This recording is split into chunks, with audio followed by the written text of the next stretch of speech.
Excellencies, ladies and gentlemen, good morning. On behalf of the Serbian chairmanship, I would like to warmly welcome all of you to this year's annual Security Review Conference. Your presence here today gives proof of the relevance of this conference as one of the key events of the OSCE, and I'm very much looking forward to our discussions. We have an extremely rich agenda ahead of us, and allow me just quickly to run through our course of action. Our opening session will provide the strategic context for the conference with keynote speeches, setting the scene for exchanges on current security challenges throughout the OSCE area and on how to maximize the organization's role in addressing such dialogues. Please note, in terms of organizational modalities, that the opening remarks will be web streamed live. Before delegation starts their statements, we will kindly ask the representatives of media to leave the hall. In the afternoon, we will have the first of our two special sessions, which today's one dealing with ensuring security and stability in the OSCE region in light of developments with respect to Ukraine. After that session, the Serbian chairmanship would like to invite you all to a reception that will take place here in Warsaw in Coburg.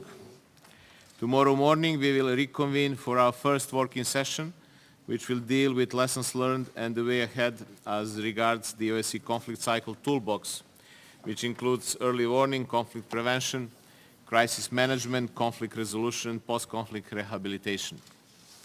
This session will also allow us for exchanges on the protracted conflicts in the OSCE area.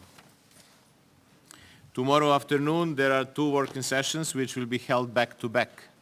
The first one will provide an opportunity to take stock of the OSCE capabilities to address key transnational challenges.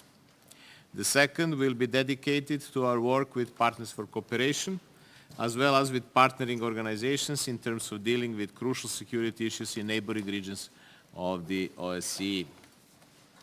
On Thursday morning, we will then turn our attention to conventional arms control and confidence and security building measures, which remain vital to the OSCE comprehensive and cooperative concept of security.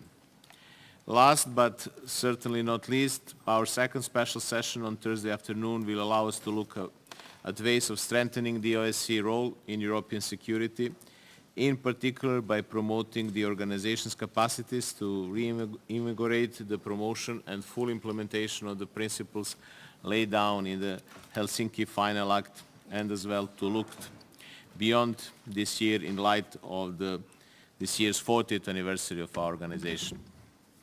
With that, I would like to conclude my brief tour de table of our conference proceedings, and I wish all of us 3 productive days with lots of fruitful discussions.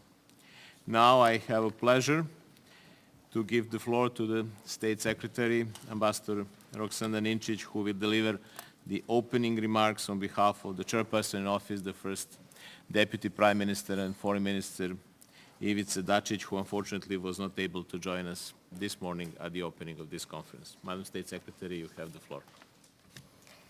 Thank you, Chairman. Excellencies, ladies and gentlemen. The OSCE's annual Security Review Conference serves to enhance dialogue and review security work undertaken by the OSCE and its participating states. It also offers a forum for participating states to discuss pressing security concerns in an open and frank manner. Against the backdrop of the crisis in and around Ukraine, now well into its second year, this conference is again being held under rather specific circumstances. When addressing this conference last year, OSCE Chairman in Office, His Excellency Mr. Ivica Dačić, emphasized the importance of constructive engagement and intensified efforts of the participating states, both at the political and operational levels. Together with Switzerland and Germany, our chairmanship has worked hard to ensure the OSCE's leading role in the trilateral contact group. our backing for the Special Monitoring Mission, which is the most visible element of the OSCE response to the crisis in and around Ukraine, has been firm and consistent. The entire OSCE toolbox has been mobilized to address the crisis, as well as to support other critical steps that need to be taken in Ukraine in order to achieve a political solution. All in all, the OSCE has convincingly demonstrated that it can deliver. Yet, despite those efforts, much work remains to be done, and the situation continues to be highly volatile in view of human suffering on the ground, but also the wider implications that are being felt well beyond the OSCE region. It is crucial that we find ways to achieve complete cessation of hostilities and to begin rebuilding the trust and confidence that has been lost. Serbia's chairmanship, together with other members of the Troika, continues to support efforts dedicated to a peaceful resolution of the crisis. The continued and deadly violations of the ceasefire are unacceptable. The fighting risks flaring up into something we will have great difficulty to control. All sides are called upon to fully and unconditionally respect the ceasefire and fully implement other provisions of the Minsk agreements, including those regarding a verifiable and lasting withdrawal of heavy weapons.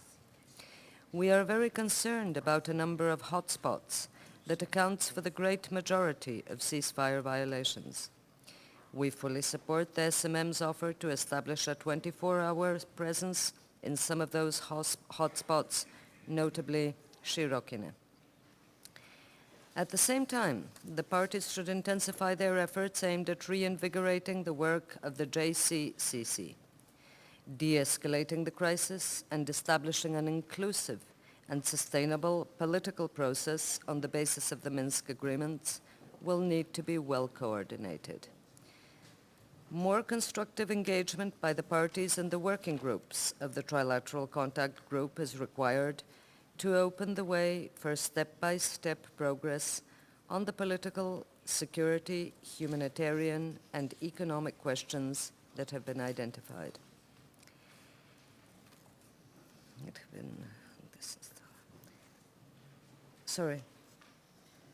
We are convinced the visible progress in the Trilateral Contact Group would also set the scene for restarting discussions on broader issues of security in our region and the future role of the OSCE.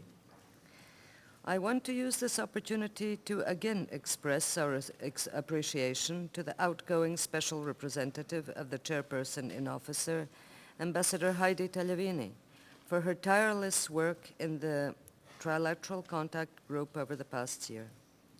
At the same time, I extend our welcome to the new Special Representative, Ambassador Martin Seidik, who will, we are certain, continue to fulfill this extremely difficult task in the same manner. Our efforts to resolve the crisis in and around Ukraine are closely connected to the future of cooperative security and the importance of upholding our common values and principles. Despite the challenging circumstances, this 40th anniversary of the Helsinki Final Act should offer us considerable encouragement. After all, 40 years ago, political leaders found the courage to achieve a pragmatic compromise that served us well for decades at a time of much deeper divisions than we have today, restoring trust and confidence among OSCE participating states while respecting our fundamental shared principles and commitments will take time, but it is without alternative. With this in mind, our chairmanship has convened an informal high-level meeting in Helsinki next month to address the broader implications of the current crisis on European security and on the OSCE in particular. Troika ministers will be there, and we will look forward for finding common ground on how to move our security dialogue and cooperation forward. As you know, The Troika has also enlisted the support of the panel of eminent persons in this endeavor. The panel has recently published an interim report on lessons learned for the OSCE from its engagement in Ukraine, which has been well received and bodes well for the panel's final report on broader issues of European security. Our chairmanship is expecting this report to be ready by the end of the year. Discussion of these strategic issues will continue well beyond 2015. We therefore need to start thinking about an adequate format for such a discussion. Ladies and gentlemen, this is a highly opportune moment to strengthen the organization's capacity to prevent and respond to conflicts, and further develop the OSCE's capability with regard to early warning, early action, crisis management, conflict resolution, dialogue facilitation and mediation, as well as post-conflict rehabilitation and reconciliation. We should also seek to understand what impact the crisis in and around Ukraine might have on other conflicts in the OSCE area, the protracted conflicts in Moldova and the South Caucasus. We need to be alert to potential risks of escalation should current challenges and setbacks in the work of the respective negotiating formats remain unaddressed. Earlier this month, OSCE Chairman in Office, His Excellency Mr. Ivica Dačić, visited Baku, Tbilisi, and Yerevan, where he confirmed the support of our chairmanship for the respective discussions within agreed formats. He also encouraged some of the ideas for small but concrete steps that have the potential to improve trust and confidence and eventually generate political will that is necessary to arrive at peaceful settlements. When discussing the OSCE's capacities to contribute to regional efforts at conflict prevention and conflict resolution, we should not shy away from considering support through operations with dedicated mandates, assets, and resources. The strong added value of ensuring involvement of women and youth should also be given due attention. We have long realized that the OSCE offers an excellent platform to tackle transnational threats like terrorism and various forms of organized crime and trafficking. Significantly, participating states have allowed a constructive atmosphere to prevail in this area of activity despite the overall divisive circumstances. Given the complex and growing challenges, it is very important that we sustain this spirit of cooperation. Fighting terrorism has moved to the top of our agenda.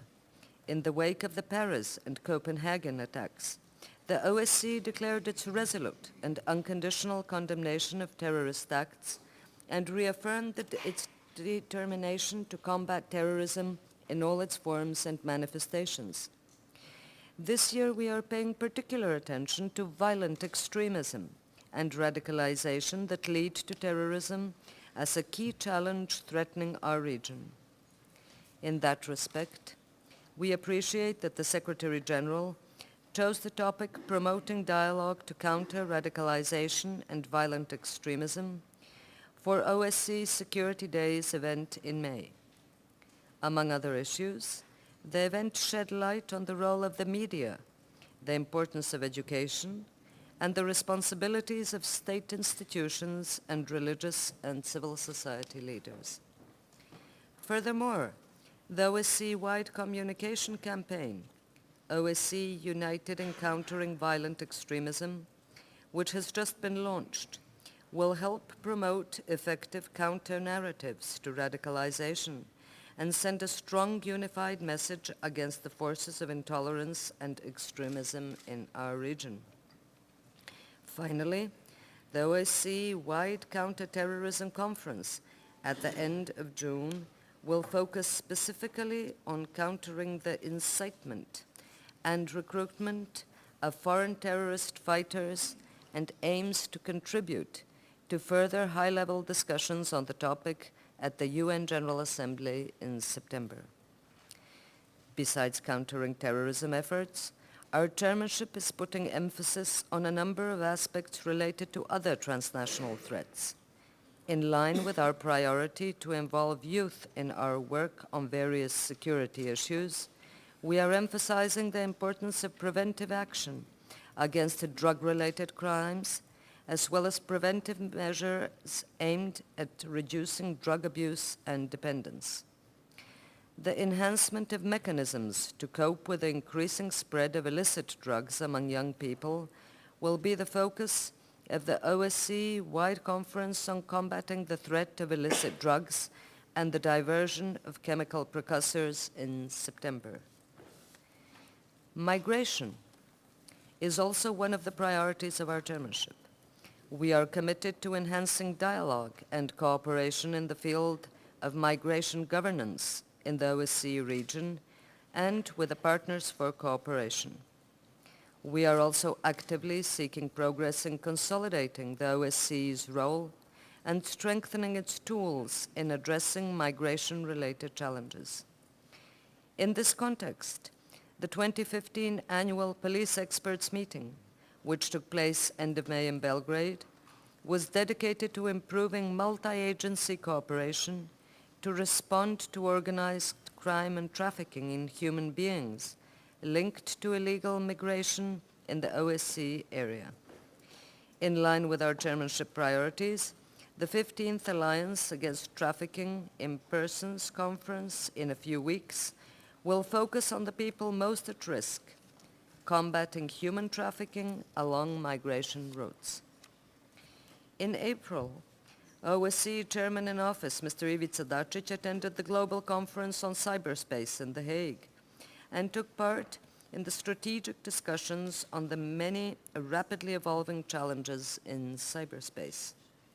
In this context, particularly in view of the potential use of cyber capabilities in future conflicts, the OSCE's endorsement of the first ever set of regional CSBMs in the area of cyber ICT security is not without significance. In building on this very positive first step, further progress towards implementation and continued work on a second set of measures could confirm the OSCE's pioneering role in this area. As such, the OSCE could eventually develop models of interest to other regional organizations, or even the global context. Promoting strong links with the United Nations and other international and regional organizations remains crucial to ensure that existing and emergent security challenges are addressed through complementary activities and to exchange know-how and best practices. Our Partners for Cooperation play a significant role in the OSCE's efforts to strengthen security in OSCE adjacent areas. The chairmanship is committed to intensifying work with the Partners for Cooperation on issues of common interest, such as migration, radicalization, organized crime, and many others. We remain acutely aware these days that security in Europe is closely linked to security in the Mediterranean as a whole. We also continue to support ongoing transition in Afghanistan, in particularly by promoting regional initiatives in Central Asia and through effective cooperation on border security and management. Ladies and gentlemen, arms control and confidence in security building measures remain vital for security in our region. The OSCE, particularly in the framework of the Forum for Security Cooperation, is well placed to make a major contribution in this field.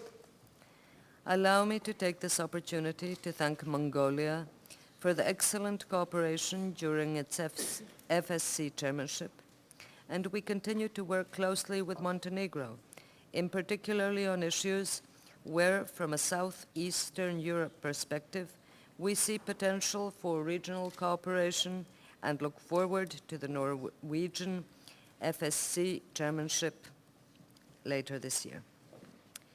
In view of rapid technological change, new risks and challenges, We are keenly aware of the need to revitalize, update, and modernize relevant OSCE documents.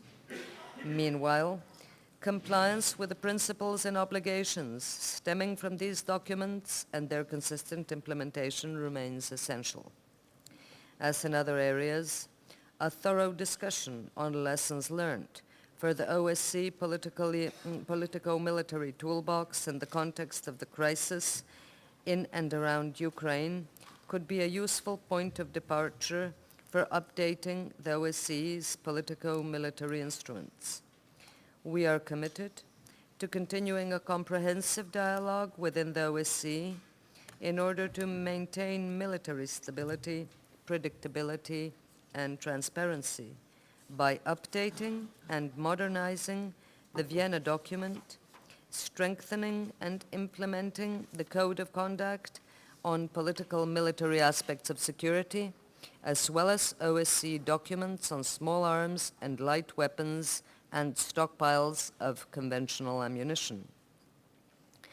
We are committed to strengthening and sustaining the OSCE role and capacities devoted to the implementation of United Nations Security Council Resolution 5040 and related resolutions in the OSCE area, and recall the importance of cooperation and interaction among relevant international organizations in order to facilitate synergies and avoid duplications. We reiterate our commitment to the Women, Peace and Security Agenda as established by United Nations Security Council Resolution 1325. Looking ahead, let me welcome the FSC decision to conduct a seminar on military doctrines at the beginning of 2016. We see this as a welcome indication that participating states are recognizing the need to engage in the discussion on the future of conventional arms control. We should explore further openings for a tangible dialogue in this area. Allow me finally to say a few words about security sector governance and reform, which is gaining momentum on the international agenda and is of relevance also for the OSCE. As a founding member of the group of friends of the SSGR, Serbia is committed to promoting a cross-dimensional approach to SSGR within the OSCE. In April, we organized an OSCE-wide conference on SSGR in Belgrade. We strongly believe that the OSCE should fully participate in the global debates on SSGR, which would also contribute to efforts towards reinvigorating the OSCE's role as a regional arrangement under Chapter 8 of the UN Charter. Ladies and gentlemen, dealing with the complex challenges that we are facing will only be successful if we join our efforts and manage to act on the basis of shared principles and commitments. This annual Security Review Conference is a significant opportunity to discuss constructive solutions and to promote the OSCE's role as a unique platform for dialogue and joint action. Thank you. Thank you very much, Your Excellency, the State Secretary of the Ministry of Foreign Affairs of Serbia, for the opening address. And now I will turn to our keynote speaker. First is Mr. Gernot Oehler.